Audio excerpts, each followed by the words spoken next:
Well, the simple answer for me is that the aircraft was in the right place at the right time. It certainly brought new technology for that size of aircraft, which again was unique in the marketplace. But what's interesting when we looked at the different aircraft types that were available when we were looking to replace our fleet is how the E-Jet actually transcended different business models throughout the world. Now, not only did it go for and achieve its, what I would refer to the typical market of the regional jet, it also managed to transcend into low-cost carriers, which was very interesting. It also managed to transcend into flag carriers' core business. That's the how Embraer has managed to achieve the success it has. What's more interesting is the why. What is it within the E-Jets that has allowed different models to be successful and therefore allow it to penetrate the different business models across the world and different types across the world? And from that we looked at our own business model and said what's important for us, and you can see a consistency across all different types, which says okay, it's got a flexibility. It's got a flexibility in the size of aircraft types that is available to airlines. It's got an increased range over that was previously available in its typical regional jet. It had uniquely for that size of aircraft, size of jet aircraft, 2x2 seating, which was vitally important. It actually created a real unique selling point relative to E-Jet's competitors in the marketplace at that point in time. Other aspects that it brought that were very important is commonality of spares across the E-Jet type and crew across the E-Jet type. Now, you throw all of that into what I refer to and always refer to as the mix, and you've got a very, very strong product that can deliver again, and you can understand how it's been successful against the different or within the different airline business models.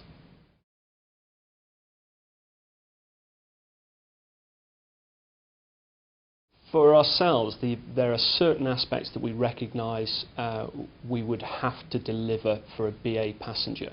A 29-seat inch pitch would not be acceptable for a BA passenger, ensuring that the cabin environment allowed for sufficient baggage storage, good light, and allow our cabin staff to continue to deliver excellent customer service. All of these were very important. For us, the E-Jet delivered all of those relative aspects that were important for us compared to the competition. Now, I believe our passengers are very informed passengers. Yeah. Although they may pay a higher fare, what they quite rightly demand is quality and great value. And the E-Jet allows us to deliver that mix between those two aspects.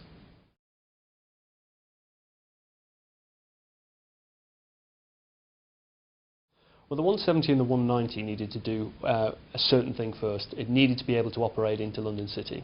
Now, London City Airport is fairly unique in that it basically sits on the River Thames and is in the middle of one of the world's biggest financial institutions. Now, the E-Jet delivers that. Now, secondly, for us, the E-Jet delivered important aspects for our customers, and that was 2x2 seating. That was very important, and we could see that as an attribute that our customers would value, and was certainly important in our choice of aircraft type. We used it within the initial promotion for the aircraft and our ongoing advertising for the aircraft. It was one of the first jets to offer 2x2 seating out of London City, and it was quite right that we promoted it as such. Now, we also promoted the green aspects that the E-Jet brought to London City services and for the local community. Now, it was also important that it delivered against British Airways Group's own CO2 reduction targets going forward, so it achieved both of those goals. Certainly the E-Jets brought with it an increased speed on the aircraft type relative to the previous type we operated. So as an example, our Madrid service, which was our previous longest service, reduced by 20 minutes or almost 10%. Now, what it's also allowed us to do is to look at longer destinations out of London City that previously we wouldn't have entertained. Examples of that would be our new service to Copenhagen. We are shortly to start services also to Stockholm. Now, Stockholm itself will be a block of 2 hours 45 and will be our longest service. Additionally, new services that we commenced in the summer were leisure destinations to Ibiza and Palma. Now, they've been welcomed by not only the business community but also by the local community around London City. The speed of service, the cost-effective service that we operate on those destinations has been hugely successful, and again one that we trialled and we're not sure with the E-Jet, but one we are extremely happy with.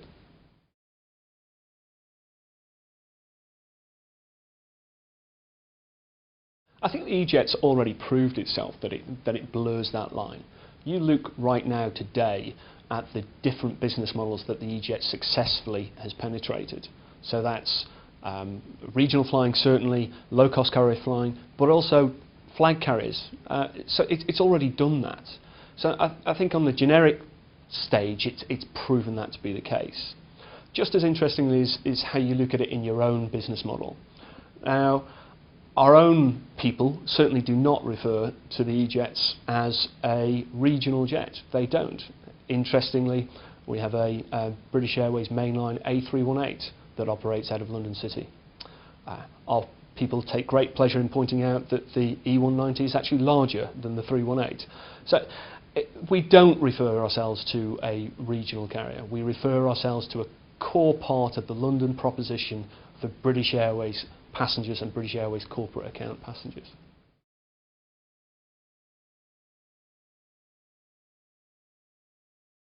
Again, on the generic level, it's right for certain business models that commoditisation of an aircraft seat works for their model, and the E-Jets managed to do that with some low-cost carriers. It absolutely fits for their model.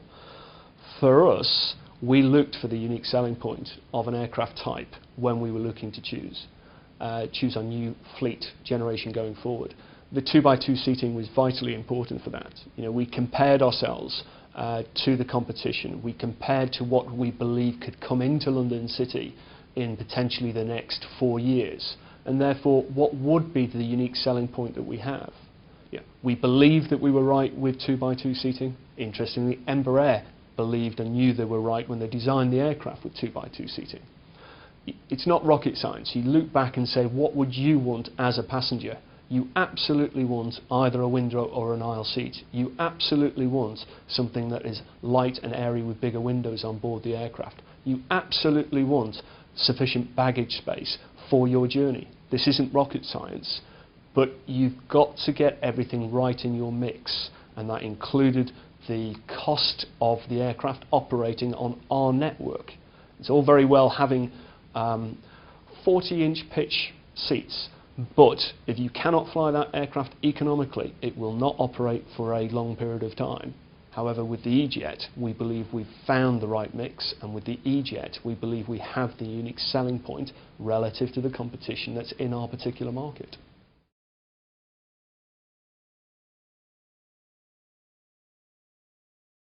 The 170s and the 190s on the schedules that we operate are very intermixed on the individual routes anyways. So we seek to optimise the individual seats or size of aircraft relative to that particular market, relative to that time of day.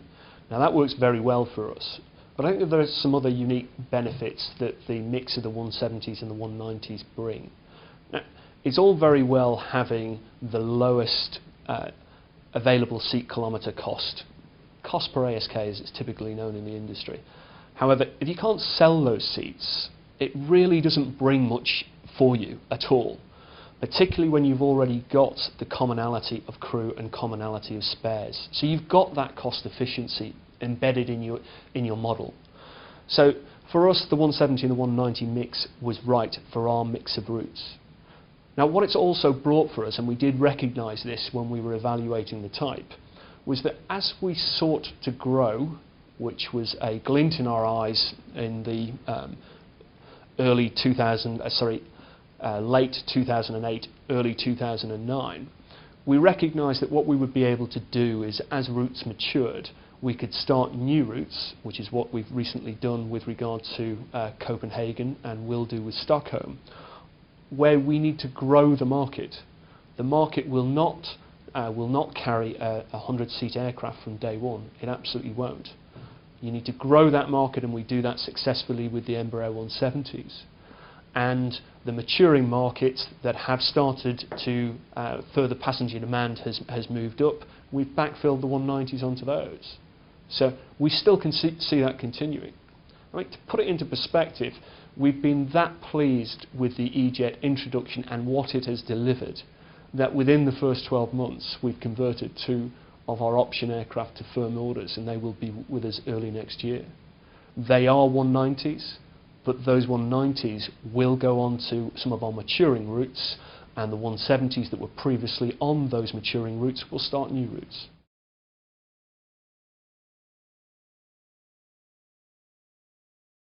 We have passengers that are travelling with us 3-4 times a week, so they know the aircraft types. They know and expect the level of service that they can receive from British Airways, and it's important that we ensure that delivery is consistent and is there for them day in, day out. And the E-Jet, with its reliability, certainly helps us achieve that. Now, within British Airways, we offer free online seat selection, so passengers can do that 24 hours beforehand, so they can see the 2x2 seating.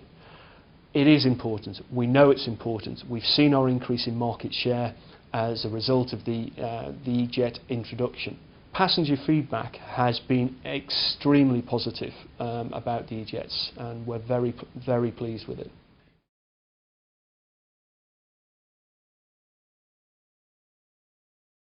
I think it is, as long as the aircraft type delivers within their expectation or above their expectation, it is part of the overall service that is being offered to the passenger. Now, whether that's through the check-in process at the airport, online check-in if they've done it at home, how they're treated by our own cabin services people, the British Airways brand and what that brings for them as well, but then the aircraft type is vitally important. To have had all of those 4 key characteristics beforehand and then fail on the type of aircraft or deliver a suboptimal aircraft is where you've let a passenger down in what you are promising them as part of a British Airways travel from point to point.